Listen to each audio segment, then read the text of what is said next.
A lot of consultants will build bespoke implementations of how to run Kubernetes for your organization. That's not wrong to do, but you're not left with a huge community of people using the same stuff the same way.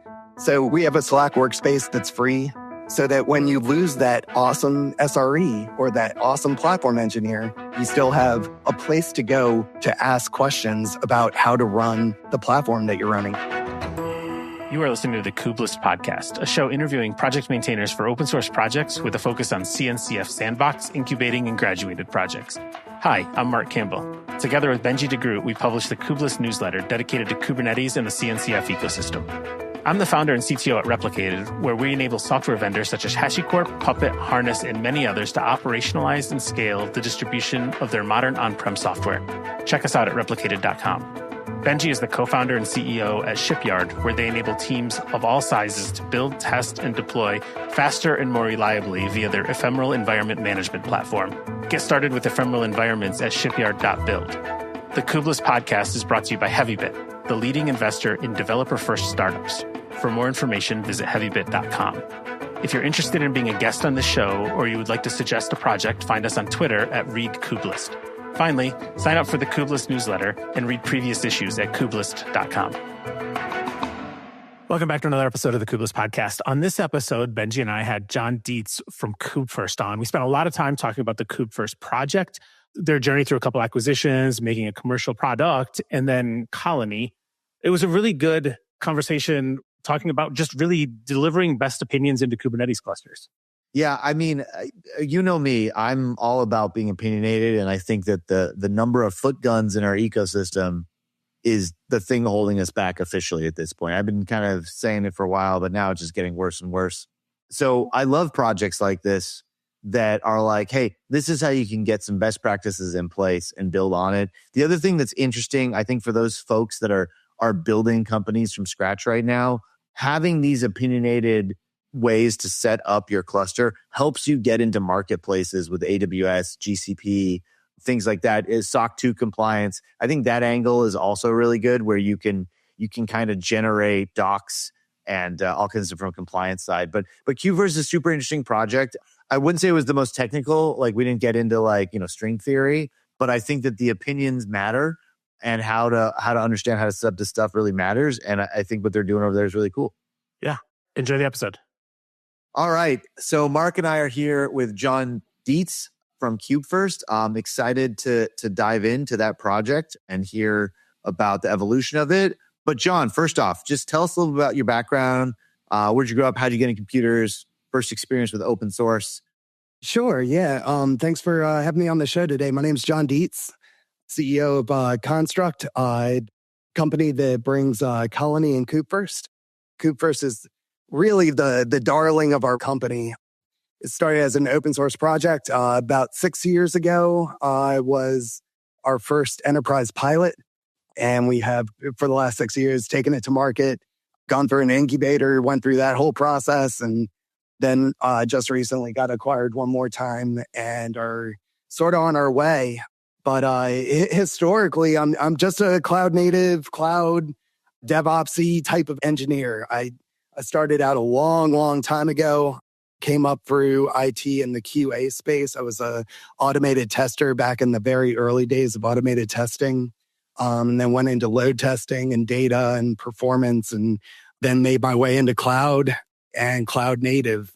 That's kind of the quick answer on a very long journey that kind of covered a whole bunch of verticals for a bunch of cool places. I ran a consulting business for 19 years, Integrity Test Solutions. And through that vehicle, had just some really great experiences with a whole bunch of different worldwide organizations, USA Today, Northrop Grumman, Hewlett Packard, and got some really good platform building experience out of that. And have been spending the last 6 years trying to codify that platform building experience into our product. Cool. I want to go back for 1 second. I do think that there's some grizzled veterans like myself that know a bit about the old days of automated testing, but I think that we have some younger folks that listen and would love to hear what it was like to be an automation test engineer I assume in the early 2000s, mid 2000s. Is that right? Yeah, you nailed it. We're talking 1999, 2000, 2001. So that's pre-Selenium. Was Selenium around yet? WebDriver? I don't think it was yet. It was a lot of, not even .NET. It was like BASIC and Sun Microsystems. And we were just getting into the days of being able to build like 3-tier architectures, and getting away from telco was like, the big boom. And being an automated tester in that day was incredible for me. Maybe not for everyone in the industry. It was a weird time. Like in 1999, or even further back in 97, colleges weren't teaching you test automation. Test automation didn't exist. I don't know if colleges are teaching test automation right now, to be honest. I believe that's true. They probably teach you some unit testing disciplines and stuff like that. I think maybe functional. Yeah. But back then it was like, there were teams, QA teams, that had to manually go through books and books and books of test cases, and systems had to be spec'd out, literally like printed out on paper, and test plans put together and manually executed. And test automation sought to disrupt that. And Mercury was a really big player. They eventually got bought by Hewlett-Packard, but Mercury had WinRunner and LoadRunner as two of their main pieces of code. And those were the two that I hooked into. And, it wasn't anything multi-threaded or elegant. You literally had to have like a whole bunch of PCs, and each PC could run tests for you. But nevertheless, it was a huge evolution in being able to deliver quality software.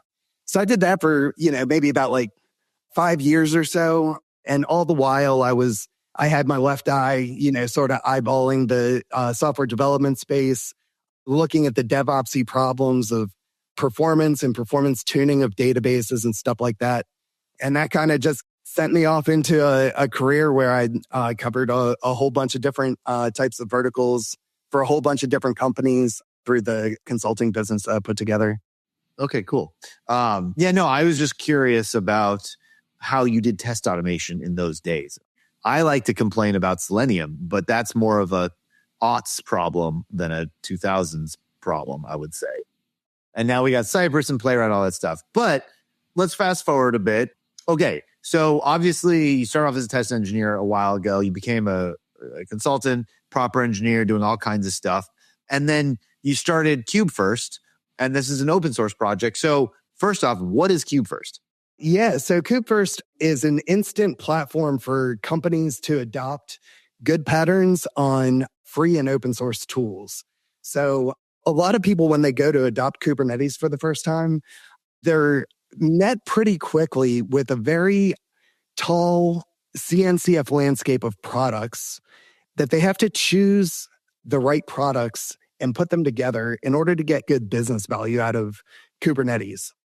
So when my co-founder and I started building our first Kubernetes platform way back, talking 2017-ish, it was hard to do. And it took us like about a year to build a platform for this startup company that had, the infrastructure as code automated, that had application delivery to a bunch of environments, had the ability to manage Kubernetes clusters and all that kind of stuff. And we both left that company going to new companies thinking, well, we spent all the time and research figuring out how to put good pieces together. It's going to be easy at the next place. And it's just not.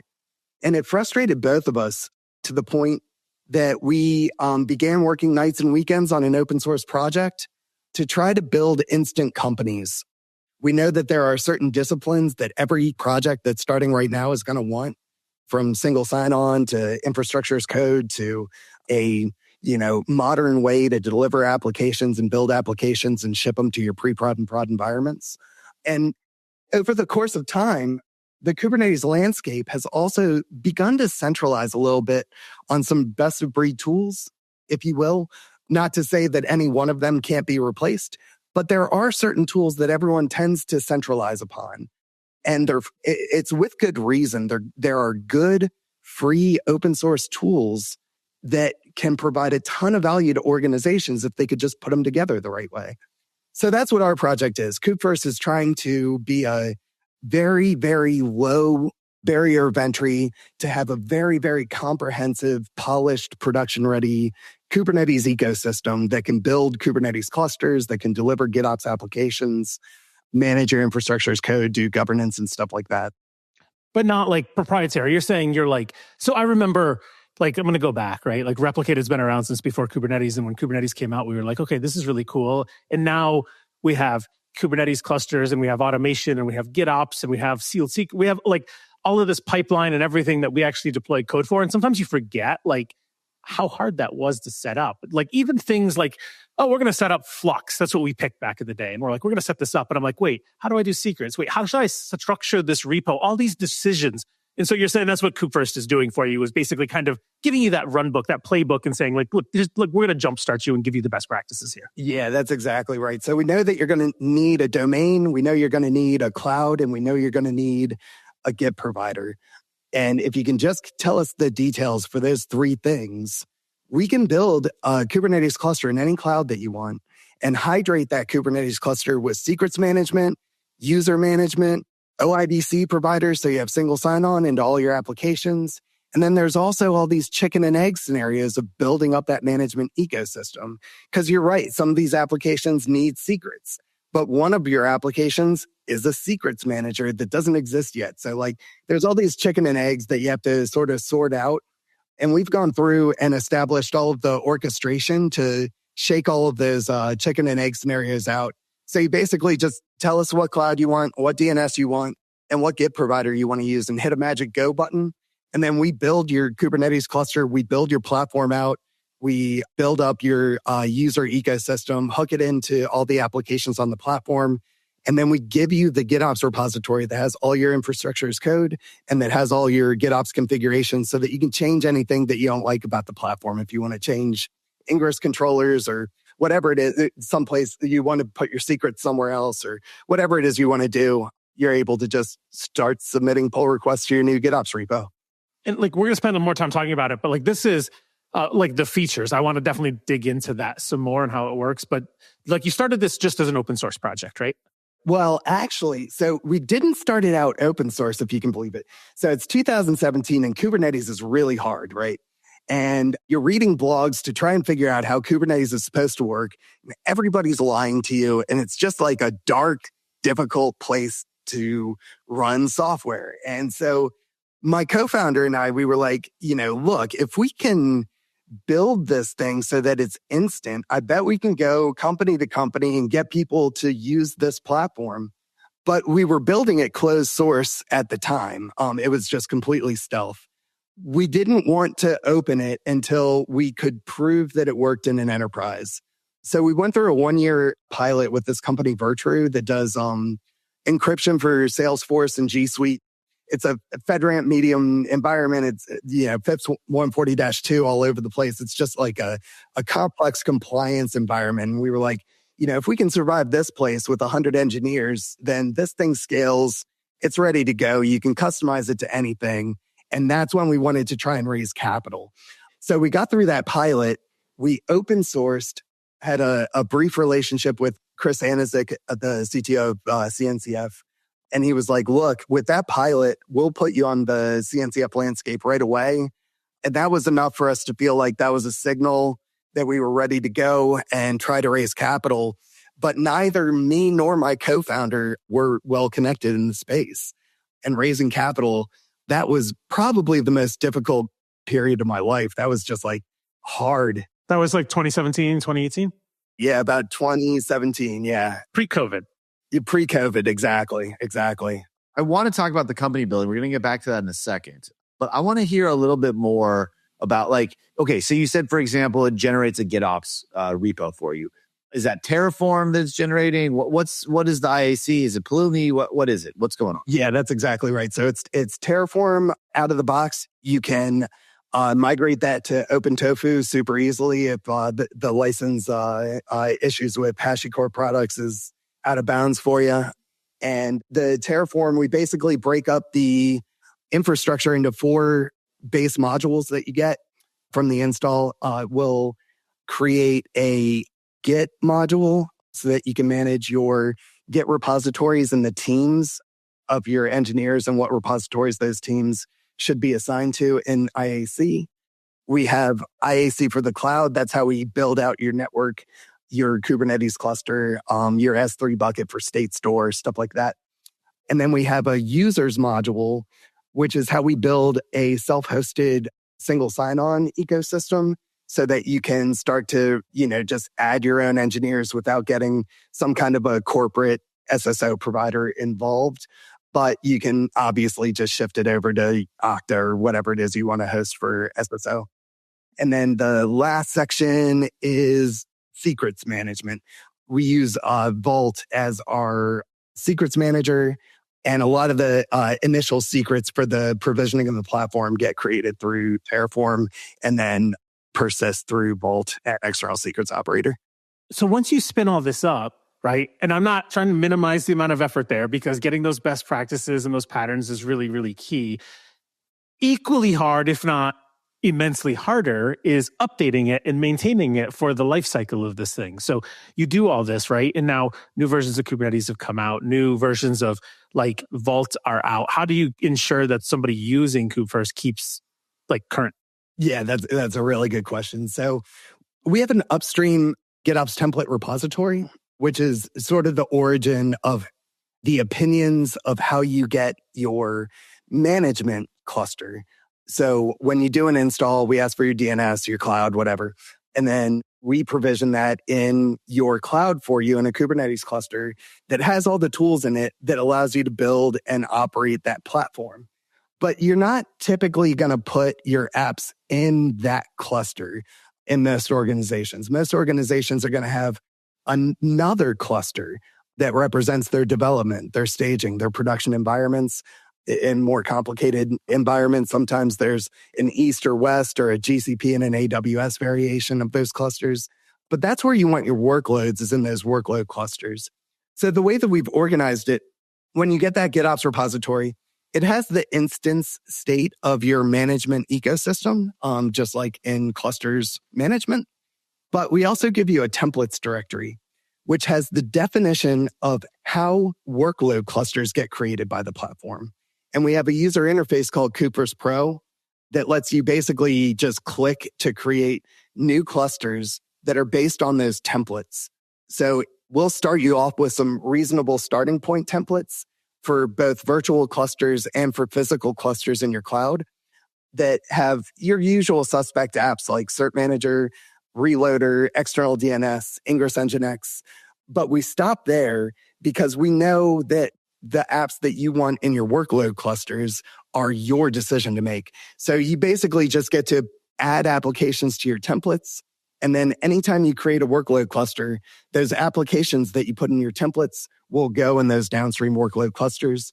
And the workload clusters that you start from are in our upstream GitOps template repository. So you can pull those back down. And then from a management ecosystem, that's a harder upgrade to do frictionlessly.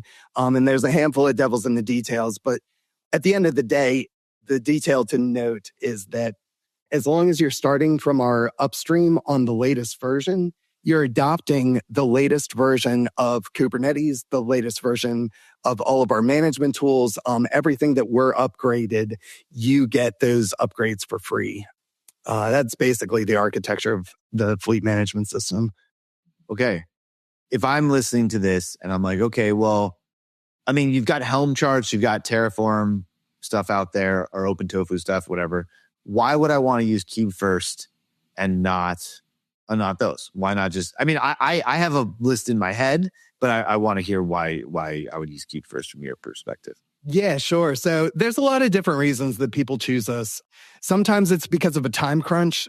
There was one organization we were just talking to where, they had an operational center responsible for hosting their infrastructure and for their application delivery. And that had a bad relationship. And all of a sudden they had no CI/CD anymore. They had no way to manage their infrastructure and deliver their applications. It was a huge problem for them. And they needed an answer fast. And with the Kubefirst install, you have your entire company in that first hour, where most companies, if they're going to build that themselves, even if you hire 10 of the best cloud native engineers you can find, that's still going to take you 3, 6, 9, 12 months to build that platform out. So a lot of companies don't have that luxury of waiting to get business value out of Kubernetes. They just need an operational platform right now. And there's a different section of our user base that is unopinionated about Kubernetes and just wants good patterns. You look at the CNCF landscape, there's, got to be 400, 500 applications on there. How do you pick the right one for your ingress? Is it just whatever the biggest rectangle is? You have to trust somebody, and you can go to blogs and you can start to trust a sense of people with good opinions. But if you're not getting the full platform, you're only getting part of the story, and you have to sort of cobble together those stories in order to figure out how to build a platform. And that process just takes a long time. Lastly, there's a section of users of ours that really value the community that we built. So we have a Slack workspace that's free for our open source users. And there's somewhere in the ballpark of 500 engineers in there. And these are all people that want to be centralizing on the same tools, using them the same way, so that when you lose that awesome SRE or that awesome platform engineer, you haven't lost all the knowledge. You still have a community, you still have a company supporting you, and you still have a place to go to ask questions about how to run the platform that you're running. So, a lot of consultants will build bespoke implementations of how to run Kubernetes for your organization. And that's not wrong to do, but you're not left with a huge community of people using the same stuff the same way. So a lot of people find value in that. So if I'm using Kubefirst, right? And let's say I'm hey, I have this, there's a couple of us, it's an early startup. And I say this is obviously I don't want to go spend the next 3 months or 1 month or whatever it is, setting all this up and have my opinions. I'm going to click Kubefirst, be done in an afternoon. How does that grow with me? If I then onboard an SRE team who maybe has different opinions and stuff like this, have you gone through that journey with startups, or do you end up just kind of selling to the larger customers and selling to startups and have a different motion for each of them? We have a different motion for each of them. You're sharp to pick up on that detail. And the reality is that they evolve however they think is best to evolve. In fact, our first pilot with Virtru, they ended up taking our platform into clouds that we never even supported. And go get them, Tiger. You kind of get to take it in any direction you want. With each decision that you make that deviates from the intention of the platform, you're kind of making a decision about am I just going to maintain my own updates for these applications? Am I prepared when I start extending this into a new cloud? Am I prepared to continually maintain the infrastructure as code for that new cloud? If the answer is yes, then go right ahead. If the answer is no, then maybe think twice. But it's a very flexible, contract-free relationship to the point that even the commercial user interface that we add to the platform at the end so that we kind of have some commercial viability behind the adventure. If you were to delete that user interface completely and just, for that matter, if Kubefirst, the project, ceased to exist forevermore, you're not impacted because you're not buying into Kubefirst. You're buying into these open source tools and GitOps. So your GitOps repository is still going to manage your apps, and Argo CD is still going to be responsible for delivering them. And your infrastructure as code is still going to work the way that it works today. And the speed with which you want those details updated, if we're not going fast enough for you to adopt our updates, you get to just change it yourself. Or you can get our latest workload template updates, pull them into your repo, and start using them to provision your clusters on our latest opinions. So, okay, first off, that's super helpful. Let's say that I'm an enterprise that's I need to go Kubernetes. Right? Because I see that a lot at Shipyard. We see a lot of people transitioning. They don't even know where to begin. So wait, it's 2025. You're literally seeing folks who are I'm ready to start my Kubernetes journey right now. Yes, I am. I am too. Really? Yeah. So Mark, what I see with Shipyard a lot is folks in the enterprise space, there's 1 or 2 teams that have it. And then everyone else is trying to catch up. But a lot of people don't necessarily, it's still a bit of a buzzword rather than a practical. You're saying you see these this many of the Fortune 500 or Fortune 100 have Kubernetes, but like there's a different graph, which are like actually running Kubernetes across the majority of their infrastructure versus like a pocket here and a pocket there. Right. And I would guess it's like 3 of the Fortune 500 are actually doing across the org. I go to some big bank, whatever.com, like, is it a Kubernetes cluster serving this or not? Like, probably not. Probably not. I mean, I know JP Morgan's pretty good about stuff. But anyways, say that I have an initiative at an enterprise company to take more of my teams onto Kubernetes. I download Kubefirst CLI, and then what do I do? I mean, just very simple version of this. Yeah, but very simple. We have a few ways to install. We have marketplaces and whatever, but usually it's you download a binary CLI. You can brew install it, and then you just run Kubefirst AWS create or Kubefirst Stevo create or Kubefirst DigitalOcean create. And there's 3 flags that you have to give us some details on for your DNS provider, your Git provider, and your cloud. And that's it. I'll give you my IAM credentials, some type of Git. Lots of secrets. Yeah, it's like 3 sets of keys that we need for your DNS, your cloud, and your Git provider. Yep. Okay. And so then that literally, it goes into my AWS account or my Stevo account. Let's say AWS. And it uses IAM role. It'll bootstrap like actual nodes. Is this going to be EKS or is it, I can choose. It could be EKS or it could be my own distro with K3D or something. Yeah, we do support K3D, but in all the clouds by default, it's whatever managed Kubernetes they have. Yeah. Okay. So you're going to bootstrap my EKS. You're going to give me some node pools. And so at the end of running this, and it's all local, that's super. I want to make sure that's clear. Like, using the CLI, like those secrets I'm not giving to the cloud anywhere. This is all staying local. When you create that EKS cluster versus, an Azure cluster or an Oracle cluster or whatever, you're also using AWS's like VPC, CNI, EBS, CSI, all of the specifics for that cloud provider too? That's correct. Yeah, we try to adhere to the best patterns of whatever cloud we're in. Like in the big 3 clouds, for example, we go so far as to like set up, individual service accounts and bind those service accounts through the OIDC provider so that you get, least privilege roles and stuff like that. In the smaller clouds, it'll have a different fingerprint. It'll be, what's your API key for your cloud, and it's a lot less Terraform resources.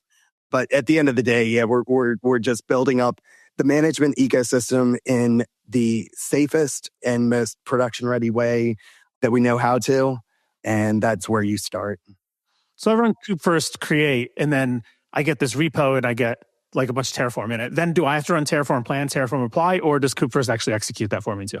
Yeah, we'll execute that as well. And then at the end of it, we'll even bind it to Atlantis so that from that point forward, when you submit pull requests to your GitOps repo, if it's a change to the Terraform directory, Atlantis will run a plan on your behalf, show you what the plan would look like if you wanted to apply it. If you like it, then you can just type in your pull request, Atlantis apply. It'll go through the motions of committing that, locking your state so that your state's secure and stuff like that. Okay, so my example of being an enterprise architect or VP of engineering or whatever, this is really good for me because I can go back and be like, look, all of these accounts are locked down. This is best practice stuff. So I assume that this plays really well with HIPAA and SOC 2 and even getting into the Amazon marketplace. I'm guessing it helps a lot. Man, you are saying all the right words this week. We are just starting our SOC 2. We're just starting our AWS marketplace mission.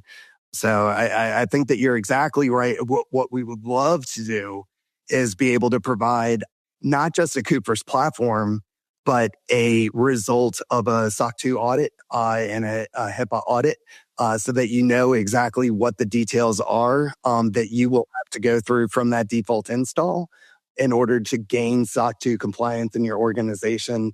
Obviously, there's this asterisk of, well, except for whatever else it is you might be doing in your organization. And that's just an asterisk that we have to carry. But, we hope to be able to produce that deeply compliant ecosystem for everyone on first minute. That's cool. So it's not like traditional, like I'm a SaaS provider and I'm going to go through a SOC 2 audit. Instead of that, you're going to basically use Kubefirst to spin up the infrastructure in these different providers, go through a SOC 2 audit on each of those, be able to say look, we don't feel like we're going to prevent you from getting SOC 2. Let's start there. Yeah, exactly. Yeah, that's cool. That's super cool. what's the pushback people say? Like, well, I don't want to use Kubefirst. I want to use Terraform, or I want to write it myself. Obviously, everyone's going to be better at writing it themselves. Like, there's no reason for anyone to not write everything themselves. But putting that one aside, like, is there any actual, if I'm trying, again, this is me as the enterprise architect at an enterprise trying to sell it internally. Yep. You've given me a few good ones, but what else is there? What else is out there? For the most part, the biggest challenge that we have is finding people at the right time in their journey.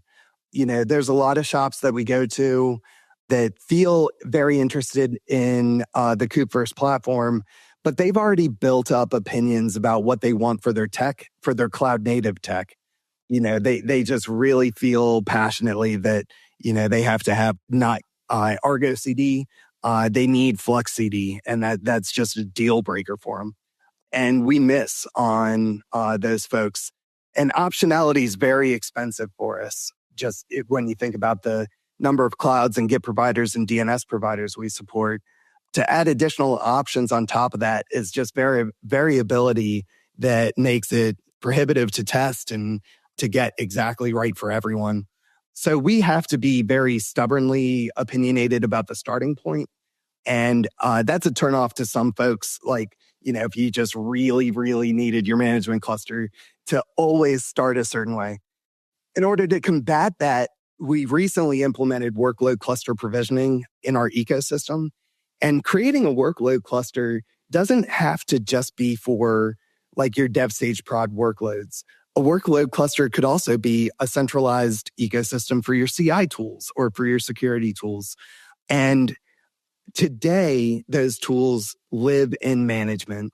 So we are working through some stories to allow the end user a little bit more control over the components that get installed by default in that initial install, and how to be able to reorganize things so that, well, it's fine that it starts out in the management cluster, but long-term, I would really like it to be in a CI cluster to get sort of those stories built into the installer process.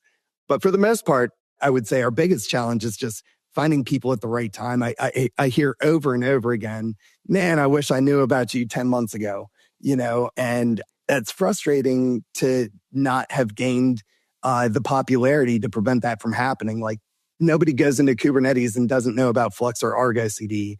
And we just have to get to that level of popularity so that we don't miss the users that are entering the scene, and looking for that right starting point and not able to find one. That's truly been our biggest challenge, is just kind of getting the awareness around the project. Okay, so the actual code, so it's a CLI, it runs some, do you wrap Terraform or? Yes. Yeah, how do you apply Terraform? How do you apply Terraform? So the CLI itself does it. Are you wrapping stuff? Are you bringing in? I'm just curious from CLI perspective. There's always, this is a little bit more technical, obviously, but there's always do you install the binary for kubectl and Terraform or render them in? Yeah. It's soup to nuts, no matter what, whether you're doing a binary install or a Helm install or a CLI install, we're going to make our way into a Kubernetes cluster. So if you don't have a Kubernetes cluster, the CLI will take care of that and create a K3D cluster literally on your laptop and install some installer components into that K3D cluster. If it's a marketplace install, then you're already in a cluster. If it's a Helm install, then obviously you're applying that directly to a cluster. So we're in some cluster somewhere with some install software. Now, what can you do with that install software? That requires downloading this GitOps template repo that has some Terraform in it. And then we have to hydrate that template with the details of your shop, like what's your DNS, what cloud are you going to, what's the account ID, stuff like that. And then once we have that hydrated GitOps content, we can run proactively through the CLI execution. In fact, from that point, it's actually happening in a Kubefirst API that's running in that Kubernetes cluster. And the API just has its own persistent volume. It's able to run Terraform applies. It's able to run really any sequence of operations until you get that cluster to a point where all of the tools are installed. They're installed in the right order. All of the certs have resolved. All of the DNSs have propagated. And then we give control back over to the end user and say, there's only one admin in this platform. This is the password for that admin. hop right on in. And so at that point, you leave this sort of ephemeral installer cluster environment and you move into your permanent management ecosystem that also shares that state, but it is being managed using Atlantis and GitOps. And from that point, you can always assume that you have your IAC square and you have your secrets in place and you have all of the roles that you need in order to provision things. And you can just start creating more clusters and shipping apps to them. It comes with a sample application called Metaphor. Metaphor uses all of the tools on the platform. So it's pre-decorated with annotations and Helm charts for Ingress Nginx. It's pre-annotated with Cert Manager stuff and external DNS stuff so that you can really sort of feel a tangible way. Like if you went to the Metaphor repo that we give you during an install and just change anything in the main branch of the repository, a CI pipeline is going to kick off automatically. And that CI pipeline, whether you're a GitHub shop or a GitLab shop, you'll have a self-hosted runner running in that cluster, in that management cluster, that is pre-configured to be able to invoke Argo workflows. And we have a whole bunch of Argo workflows, which are Kubernetes native CI automation pieces, basically. And we deliver the platform with an opinionated and very decent starting point for how to build your first application container, how to build your first Helm chart, and then how to do GitOps delivery in a promotional way to your development staging production environment. Metaphor kind of tells that half of the story, that kind of day two on the platform story. Yeah, there's like multiple things that you're talking about here that Kubefirst is doing that provide a lot of value. One is just like saving me the days, the weeks of writing all of this stuff. That's one part of it. I think the bigger part is kind of the opinions that you're actually serving. You know, you talked about like, you can't handle the differentiation everywhere. Obviously, if I'm like Cloudflare or Google DNS or AWS Route 53, like you have to handle that because I'm not going to switch my DNS provider. But like the other one that you were alluding to earlier was Flux versus Argo, right? Like, why should it matter which one I'm using as long as I'm solving the purpose of GitOps, especially if I'm like new to Kubernetes. Like kind of going back though, there's a question in here. The opinions are the interesting part. And I actually want to dig into like how you're coming up with the opinions and what you do to ensure confidence in enterprises who want to buy the Kubefirst platform and be like, yeah, these are not just a set of opinions, but they're the right set of opinions and they're going to work for us. And they're not just like saving me from making a decision, but there's going to be significant overlap with the decision that my own team was probably going to come up with. Not maybe every one of them, but like the overlap. Right. Yeah. No, it's a really good question. And the answer is super nebulous. Like we have our community Slack, and that's where we get almost all of our feedback from the ecosystem. Direct feedback about like, hey, you guys should do this instead of this because I want my secrets managed this way or that way. Or, hey, instead of a IAM credential, I want an IAM role. That kind of feedback is just from people using the platform, finding something that is off with what they walked into with their expectations, and then a conversation and a decision on whether or not we're going to provide that option or whether we're going to change to that opinion or whether we're going to let go of that type of a user. With all the feedback that we get in the community, that helps us a lot. We're also incredibly studious and have a really good platform engineering team. They're just very, very talented at what they do. They've been doing it for the largest organizations for the longest time. They're leaving these great companies just to work for my tiny company, you know, so that we can solve this problem for the world together. And it's a blessing to have them, but all the credit in the world to what they bring to the organization. They bring just the best patterns and the best practices, and they study hard and they pay attention to the industry and bring it back to the shop. I mean, it's such an interesting, fun role, I think, for an SRE or somebody who has done this platform work before, because, you know, like you might be working for a large bank, like an enterprise, and you're like, I'm enabling all these developers, but like you get like more leverage, or like your work is more people are using it when you're developing a platform like Kubefirst that like all of these other enterprises use. That's super cool. Yep. Probably helps you a little bit with hiring. Oddly, less pagers too. Yeah. Like our production fingerprint is not very large. We have to make sure that you can install our stuff. We have some charts that we host. We have some marketing stuff. and a couple rather small services behind a dashboard in our SaaS ecosystem that we're just barely starting to build out. So yeah, it's a great place from an ops standpoint. Nobody wakes up in the middle of the night usually. Yeah. The next series of questions I wanted to ask was, like, I've been poking around on the website, and like there's Kubefirst and Kubefirst Pro as two different products. Like, explain that. Like, what are the differences? That was really hard to do. Take a step back. It's me and my founder, my co-founder, and we're just trying to open source a thing and see if we can make it popular and see if we can form some kind of business around the product that we're trying to build as an open source product, which, like, we took that a very long distance before it became a challenge of like, all right, well, how do you commercialize a product that architecturally, it was really important that we gave you the GitOps repo to me. I didn't want an ecosystem where we keep the keys to your kingdom up in our cloud or anything like that. I wanted it to be very, you install and there is no contract with us. We don't need to live. We don't need to exist. You don't need to like our opinions. You can just leave the reservation and run with it. And because of that type of an architecture, it was very, very difficult to try to commercialize on.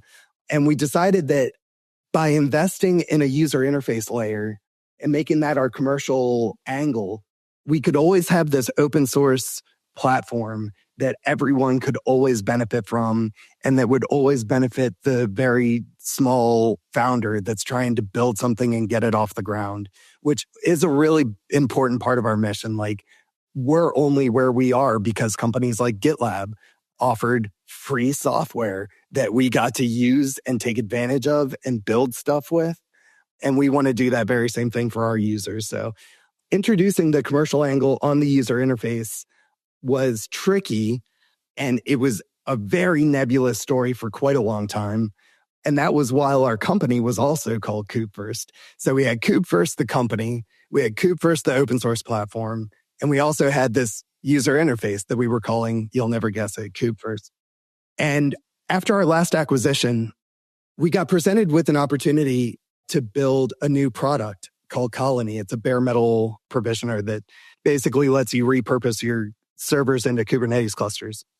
And when we took that opportunity, we said, all right, this is a second product. We have a company and a platform and a product called Kubefirst, and then one more product called Colony. That makes no sense. So we rebranded our company last fall, became Konstruct, and we said, okay, we're Konstruct, and now we have two products called Kubefirst and Colony. But then we said, there's an opportunity here to make a stronger line of distinction between our open source platform and our closed source commercial aspirations. So we decided to rebrand our user interface Kubefirst Pro just to make it a little bit more obvious that that's when you're entering the commercial element of what we're trying to do. So Kubefirst Pro, is this on-prem interface or is it a SaaS hosted version? Yeah, no, it's hosted in your management cluster. So we'll create your management cluster for you. And then the last thing we add to it is Kubefirst Pro. And that's the UI that lets you press buttons and create clusters. And we also have this like huge GitOps catalog of open source apps. Because like the science of building that opinion set of what should be in these clusters is daunting because every company is different. I mean, I think you just said it best when you just said the science of opinion. So yes, very much so. I think the foot gun of the CNCF landscape is something that we all navigate daily, but Mark and I especially. So at the beginning, we talked about the journey of now Konstruct. So just to review, Konstruct is the company. Kubefirst is the open source product. Kubefirst Pro is the closed source commercial product. And Colony is the bare metal bootstrapping Kubernetes. And that is open source as well. Colony is open source as well. Colony has open and closed pieces. The good science is closed source. There is an open source CLI. And we also have an open source Vagrant data center that you can use to experiment with our Colony product. Because like it's built for data centers and we don't want to expect that everyone's just got a data center in their basement.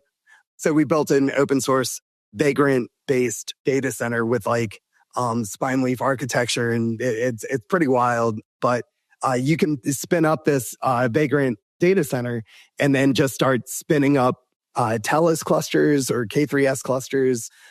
We also support the creation of virtual machines like Ubuntu or whatever. And it's leaning on an open source product called Tinkerbell. Tinkerbell does bare metal orchestration tasks, and Colony uses Tinkerbell natively to be able to stitch those tasks together and produce more macro-oriented automations like what you need to build Kubernetes clusters and stuff. And Tinkerbell is not Konstruct. That's not ours, no. But I think it is a CNCF project, though. It is CNCF. Yeah, great team, too. The founders of that project are exceptional. They came from Equinix Metal back in the day. They don't work there anymore, but a couple guys with a lot of just really great, deep experience in data centers. So Colony, like the Vagrant VM, it's interesting. So it's not like I see, again, poking around on the website here while we're talking, it talks about using Civo Cloud for it, but like it's not like a tight integration there. Like if I just have some Ubuntu machines running in my basement or in AWS, I can actually run it there too. As long as this, like, I can handle nested virtualization on it. Yeah, that's exactly right. Got it. Yeah, and we do have one deep integration with Civo. Civo offers a self-hosted cloud if you want to run a private cloud in your data center.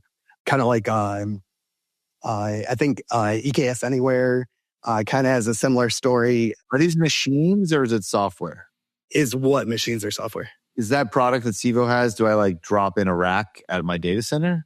Yeah, exactly. So they built the implementation in such a way that they expected to sell appliances, and they can just kind of ship you some hardware. You plug it into your data center, it phones home, and then all of a sudden when you go to civo.com, your private regions show up as available regions right in the cloud experience. And if you wanted to host that self-hosted cloud on your private data center servers, you'd be able to use Colony to repurpose those machines into Kubernetes, specifically Telus for the Civo Enterprise Stack. And then we'll install the Civo Enterprise Stack to that Kubernetes cluster and then phone back to Civo on your behalf so that it's integrated with their cloud experience. That's super cool. Okay, so you mentioned Civo. So you talked about this at the beginning. I just want to cover this because we're running a little short on time. So Konstruct, the company, Kubefirst at the time, you said you've been acquired twice. Just tell us, give us a 30-second, because I think we skipped over that. That sounds interesting. I'd love to hear. Yeah, no, it was a crazy adventure. We talked about sort of building it, running a pilot, open sourcing, trying to raise capital. While we were doing a capital raise, we had a couple angels lined up, and then we ran into KubeShop. KubeShop is an incubator that focuses on Kubernetes projects and gave us an opportunity to build a rather tiny team, but to go right now. And so we said, let's do it. Got married. We were there for about a year and a half, I feel like, maybe almost 2 years.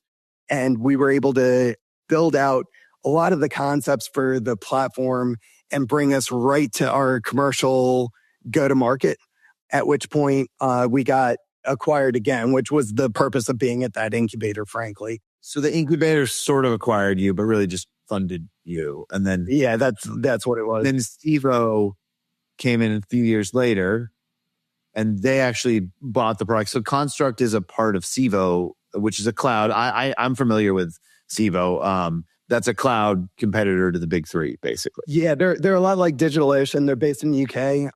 And it's a little bit of a tricky setup. So we're operationally and from a corporate standpoint, we're distinct from Civo. The main investor of Civo shares ownership with us. And there's a parent organization. In fact, Kelsey Hightower just joined the board of that parent organization. There's also defense.com is part of that sort of network of companies under some shared ownership. So we're not really acquired by Civo. Civo is the name that you're going to be a lot more familiar with, but we have a really good partnership and working relationship with them.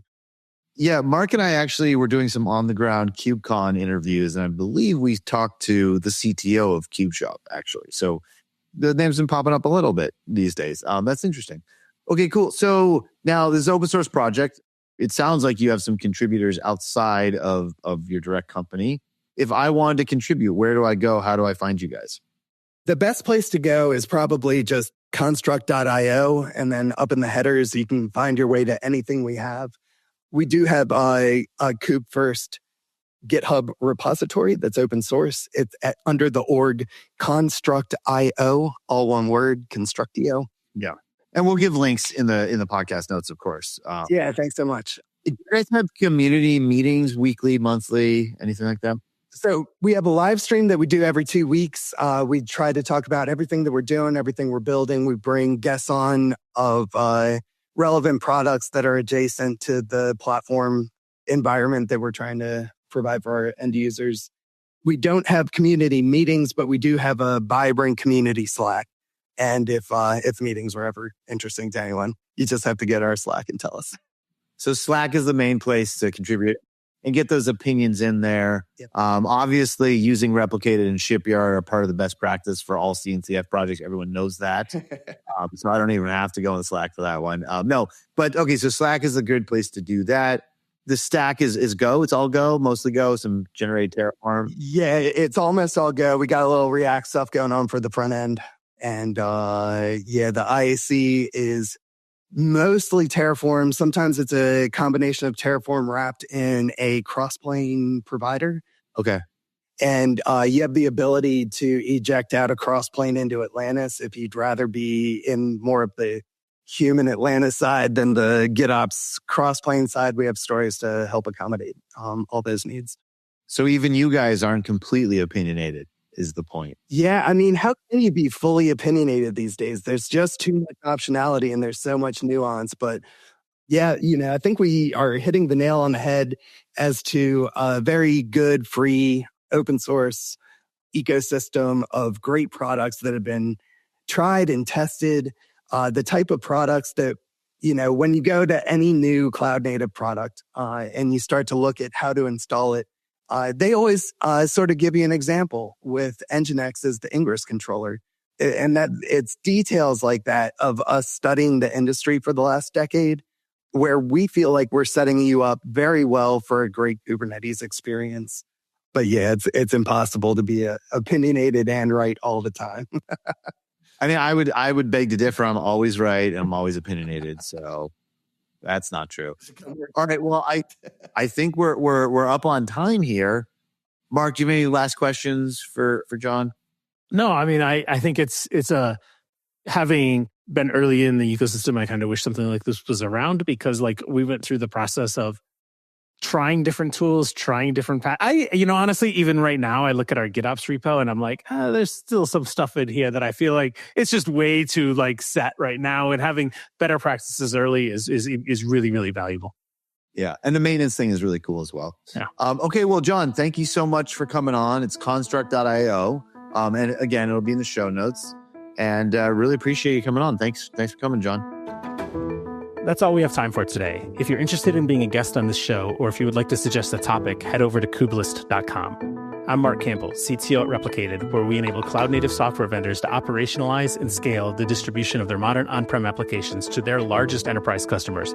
Check us out at Replicated.com. My co-host is Benjie DeGroot, CEO at Shipyard, where they enable isolated ephemeral environments on every code change for companies of all sizes. Check them out at shipyard.build. The show is brought to you by Heavybit, the leading investor in developer-first startups. For more information, visit heavybit.com. And finally, don't forget to sign up for the Kubelist weekly newsletter and read previous issues at kubelist.com.